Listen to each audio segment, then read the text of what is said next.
Many of you feel sorry for this game. That's because you're crazy. It has no feelings, and the new game is much better. The point of that opening is that a lot of people believe that Near and Far is so overwhelmingly superior to Above and Below that one effectively renders the other archaic. That to own Near and Far makes owning its predecessor inconsequential. So to understand if that's true, let's look at both these games with an emphasis on Near and Far, especially given its recent expansion Amber Mines, and see where these two games really lie. So to start, let's look at Above and Below. Oh crap.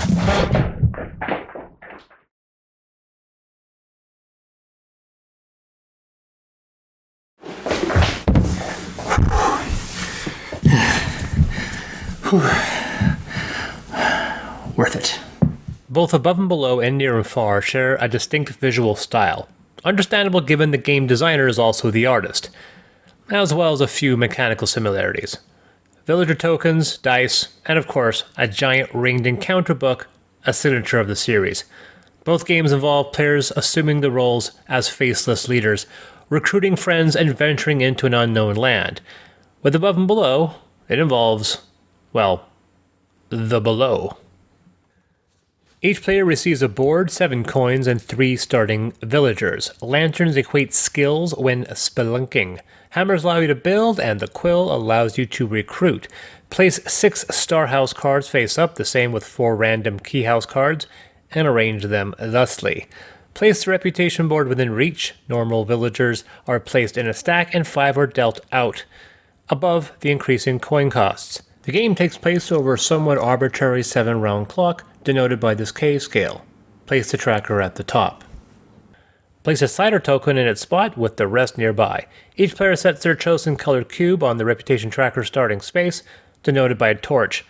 Shuffle the cave cards, the house cards, and outpost cards, draw 4 of the last 2, and place them face up. Assign a player the starting card. Above and Below is not too dissimilar to Terraforming Mars in its base concept, that a player can perform any number of actions on a turn, provided he or she has the resources to do so. Each player takes an action, then passes clockwise, continuing until all players have passed, ending the round. Each time you take an action, you shift 1 villager in your ready area to exhausted. At the end of a turn, you can shift 1 villager 1 space back left for each bed in your village.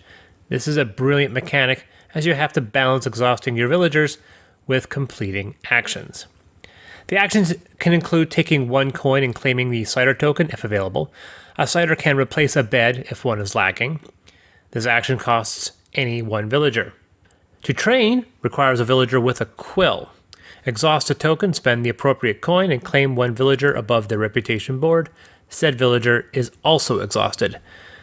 To harvest requires any villager and allows goods to be taken from any of that player's houses or outposts. These can be placed in a variety of places.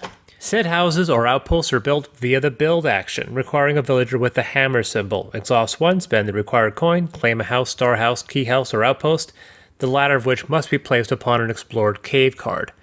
These offer resources, beds, special rules, or straight-up victory points for the end of the game. Of course, the real meat of the game is exploration, leaving the best action for last. To explore, a player selects at least 2 villagers to exhaust, followed up by revealing a cave card. Roll the appropriate event and have another player read out that matching story segment from the encounter book. Encounters contain a skills challenge requiring the generating of lamps. That's where these come in. The player selects a challenge as offered by the encounter. Each villager rolls a die, generating the matching number of lanterns. Equal or supersede the goal and reap the rewards.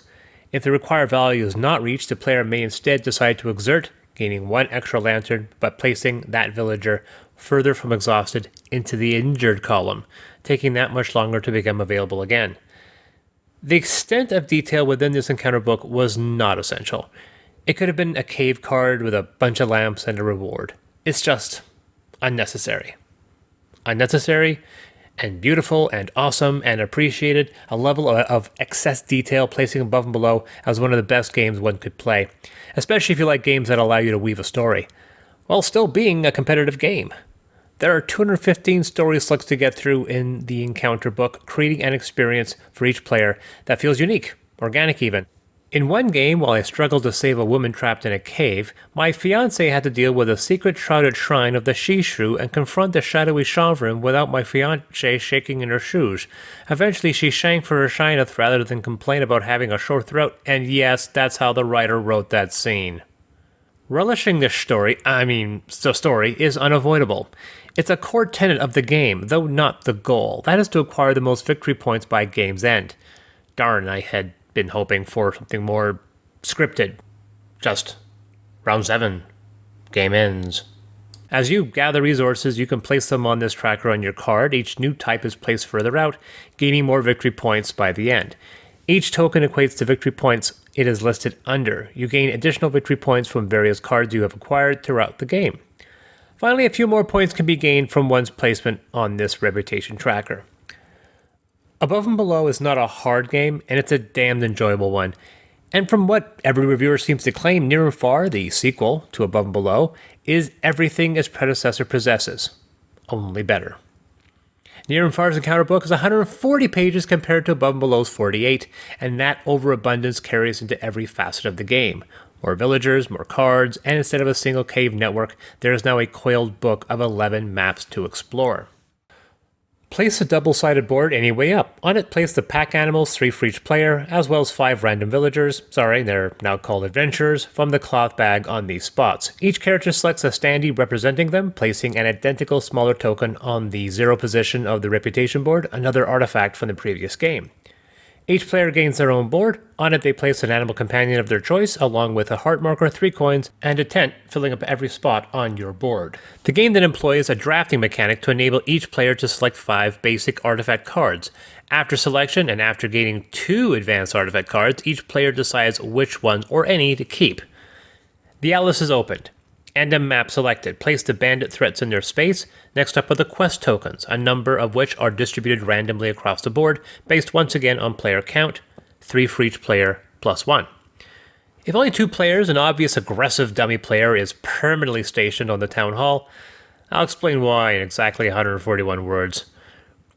The point of the game, brace yourselves, is to gain victory points, mostly from those artifact cards, of which you can gain more if need be in the game.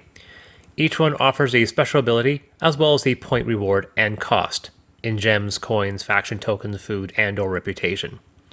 Gain the benefits when you can spend the cost, buying the card. Additional rewards can come from removing tents from your board, or from establishing a trade route between identical symbols on the map. Unlike Above and Below, which lacks significant player interaction outside of the rage one feels when a player claims a house card another was earning up to acquire, Near and Far attempts to force players, all with their own agendas, to slam into each other in a strangely misguided sense of forced aggression. On a player turn, that player moves his or her character standee to any one place in the town, or if outside, along a path up to the character's speed. It must be a new location. One cannot linger, and any time the 2 characters are in the same location, they must duel. No truces are allowed. Obviously, players all hate each other for undisclosed reasons. A die is rolled, the number of acquired sword symbols are added, and if you beat your target, you get to stay, and the rival's forced to jail for a turn. One could choose to fight honorable or dishonorable, affecting your reputation. Once on a space, you can activate any actions on it. Visit the town hall to trade up to 5 resources to gain 1 resource, or vice versa. You can also discard 1 unpurchased artifact card and or pay any amount of coins or gems to gain or lose 1 reputation for each one spent. Visit the saloon to recruit 1 new adventurer, spending the cost listed on the token. There is no limit on the number of adventurers a player can possess, and each one matching a banner you own reduces the cost of 1 with the same banner by 1. You can also spend 1 food to refresh all the adventurers on that row. Visit the stables, pay 1 food to gain 1 pack animal, placing it on your board to a maximum of 3. Each animal increases your speed by 1 while outside of town, and can also carry 1 treasure card. At the general store, gain 1 coin or draw 4 artifact cards from any deck, claiming any number of them. At the farm, the player gains 1 food per skill symbol, those are the ones looking like hands, across all your tokens and cards. Visit the Mystic's Hut, and if you have at least 1 pack animal, draw and place 1 treasure card, potentially replacing 1 already present. Visiting the mine allows you to place a camp on a space starting with the top left, with every further space requiring to be adjacent from the last. You must also meet the skill requirement under the space. You also gain the rewards vertical and horizontal from the placed camp. Once ready, you can venture outside of town and take on the country, the last available action. Shift your standing to the city on the Atlas page, reset your health to a number of hearts equal to those across your various tokens and cards. You can move up to a number of locations equal to the number of arrows across your various tokens and cards and board. Every new location without a tent costs a heart, placing a tent on a location costs 3 hearts, and it also ends your turn. You can also pass through a threat space fighting the available threat on the table, roll a die, add your swords, and hopefully beat the threat and claim the reward on its card. You can also avoid the threat by possessing an adventurer with a shield, sacrificing a pack animal, or possessing a treasure card to avoid threats. Place a tent on a resource, gain a number of resources equal to the number of eyes across tokens and cards. You can also place a tent on a trade route, possess both to gain additional victory points by game's end. And finally, land on one of the randomly placed quest tokens to embark on said quest, referring to the encounter listed on the location, which also operates the same as above and below, though this time you only roll 1 die and add up the number of hands across your tokens and cards. At any point, you can purchase an artifact you possess, granted you have the requisite resources on your player board. If you possess enough banners, you also claim a chief for additional points. Once any player places his or her last tent, the game ends. Points are gained via camps, trade routes, artifacts, threats, other cards, coins, reputation, and bonuses found on one's board. Artifacts not claimed count against your points. Highest points win. Shocking. By the way, flipping the tent over does create a more complicated game. Now instead of a pack bird, one can acquire a pack tortoise, which can ignore the heart cost when entering an empty space. At the Mystic's Hut, players can now draw 3 treasure cards and keep 1 instead of just gaining 1. The reputation slider now features point penalties if too low. The mine now has reputation rewards as well as the normal bonuses. And finally with the jail, someone that fails a duel and goes to jail gains a food. If playing a campaign mode, the quests undertaken can unlock permanent abilities on a simplistic character sheet, and each successive game occurs on a new map, though after a while the locations blur somewhat. Without a doubt, Near and Far is greater in scope and complexity than its predecessor. That cannot be denied. But is it a better game? Well, it depends on what you desire in a game. If you desire balanced game mechanics, a plethora of options, and light to medium character interaction, then Near and Far is certainly better, despite a few issues I'll get into later. However, if your desire to own either of these games comes from its employing of storytelling, Above and Below may still be the more desirable game. A confounding point considering how crammed Near and Far as a counterbook is. The truth is, Near and Far has too much, well, game. What? There are 6 options on each turn, and only one can potentially lead to a narrative encounter. In fact, chances are, for the first few turns of the game, you'll be remaining in town, gaining resources and adventures to make your expedition successful. When you finally venture out into the outer world, you can gather resources, lay camps, deal with bandits, all without triggering an encounter. How could this happen, you ask? Well, player count. With 2 players, you place only 7 quest tokens on the board, potentially scattering some to the extremes of the map. Thus, most of the map in a 2-player game is vacant. It's only in 3 or 4-player games does the number of quest tokens increase to as much as 13, making it easier to trigger an event. With Above and Below, the number of players doesn't matter. In fact, the frequency of encounters is entirely based on player choice and cannot be adjusted by random placement or player count. With only 7 quest markers on the board, it may actually take effort to uncover a quest. You have to seek them out, taking the risk that a failure will cost you time. This is over the alternative of reliably gaining resources on standard locations.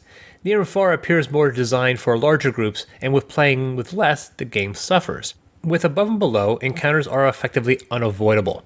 Going below is quite literally in the title. But with Near and Far, you don't have to go far. You can finish the entire game and even win without ever encountering a single quest token. I know. I've done it.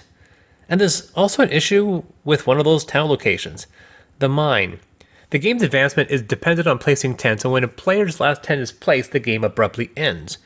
Beyond the point that player-controlled end states can result in board-tossing rage quits, the trauma of that one game of Azul coming back to me, playing tents is not difficult. Most of the time, the tents are placed on the atlas, and rightfully so, but you can also place them on the mine. As long as you meet the skill or hand requirement, you can place a tent and retrieve the reward, and you can bounce back here every second turn. On my first game, I did so, and within 10 minutes had placed half my tent upon the mine, realizing then that I had accelerated the game to nearly its end state without ever leaving town. There are 12 locations, so yes, you can literally empty almost your entire tent supply here without ever adventuring. Near and Far spent so much effort in a colossal encounter book, then made using it optional. That's weird. Like all games in our collection with player-controlled end states, a friendly agreement is imposed that ensures everyone is allowed to accomplish what they set out to do, even to the extent of adding additional tents later in the game. Above and Below, despite its simplicity, does not suffer from this complication. Thankfully for Near and Far, a solution has emerged. Amber Mines, the first expansion recently released, hoping to increase player enjoyment, along with adding new and interesting alternative forms of play. The game contains new boards which cover up both the Mystic Site and the mine, the latter being the namesake of the supplement. No longer can one casually just place tents. Thankfully, now a player must explore the mines. Amber Mines contains new threat cards, a new general store, new adventures, new treasures, new animal companions, scenarios, expert dice, and additional optional modules. The most obvious one being said mines. Place the revised Mine Mystic tile which covers these old locations. Place the entrance card next to the board. Shuffle the remaining mine cards and place them off to the side. Now one must explore the mine in order to achieve anything. Move your standee either to the entrance card or to one of the mine cards featuring one of your camps if you place one previously.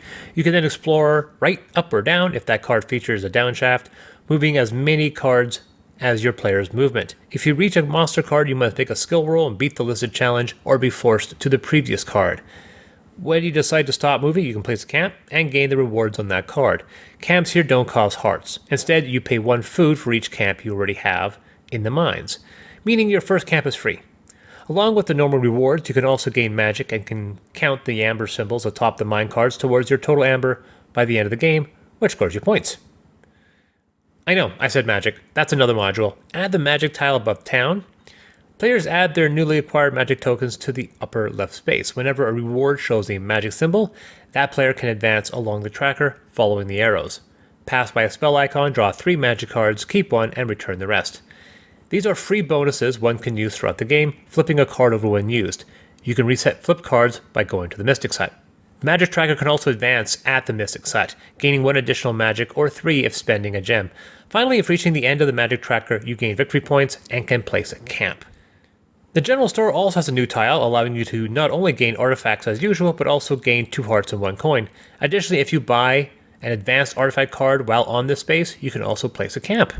When you arrive first at the general store, you can claim 1 of the expert dice, which replaces the 1 result with a reroll. This is an odd one since each player gains 1 upon coming here, so why not simply just give each player 1 at the beginning of the game? All in all, a viable expansion offering a lot more game. There's just one problem with Amber Mines. It's more game. Returning to what I said earlier, Near and Far offers so many options it actually takes effort to reach the game's most popular feature, the narrative encounter book. Amber Mines offers more options for placing tents without the annoyance of leaving town and actually playing the game as it was intended. Now you can place tents in the Mystic's Hut, the magic board, as well as the mines, making it even easier to be an introvert in Near and Far. You'd think they'd combine the mines with the below and above and below and create narrative moments within the mines, even a way to add above and below into Near and Far, which would have been truly brilliant. Instead, it's just another way to avoid the encounter book, making me wonder why anyone would buy Amber Mines. Sure, it offers more game and everyone likes that, but isn't Near and Far intended to be about exploring and encountering these well-written narrative moments? In order to play the game as you assume it should be played, you need to ignore many of these new game elements, meaning the new features of Amber Mines would come up infrequently. If so, why buy it? Well, I guess we do have those cool new dice to make resolving encounters easier, and there's the cooperative mode I've been hoping they would create, and was in fact the entire reason why I purchased the expansion. Well, there's a problem with that one too. As said earlier, Near and Far features multiple maps, and very quickly players discover a cohesive world, eventually leading to clues pointing to the final map, the Last Ruin. The cooperative mode involves knowing critical elements of this map, thus I can't in clean conscience go into huge details on this mode. You're not required to play in this map, but special rules on it do apply to the cooperative mode, specific rules players are not aware of until reaching this final map. Suffice to say, the cooperative mode is cool, a welcome addition, but one still suffering from Near and Far's bizarre issue, and that it doesn't seem to be designed for games with less than 4 players. In addition to everything else, Amber Mines also contains specific scenarios players can employ on certain maps. I know, given my criticism of Near and Far, that an obvious solution would be to simply fill a map with quest tokens in a 2-player game, except that character progression in the campaign mode depends on completed quests, meaning adding more would imbalance the system. If you have access to a full company of players, the campaign mode is entertaining and fulfilling, as each game allows all the group to experience almost an entire map, even if not all the players are personally involved with each encounter. But with 2 players, you explore less than half, meaning you'll need to remember which quest tokens are placed where, and play the same map again with the new locations, and then take the effort to explore them all. It's almost infuriating a narrative game would place so many roadblocks to experience said narration. So returning to what I said earlier, Above and Below makes it much easier to experience a narrative game, so if looking for that, it might be the preferred option. However, if able to gather a large enough group of players, it's hard to avoid the impact and importance of Near and Far. This is Chris from Deus Ex Machina.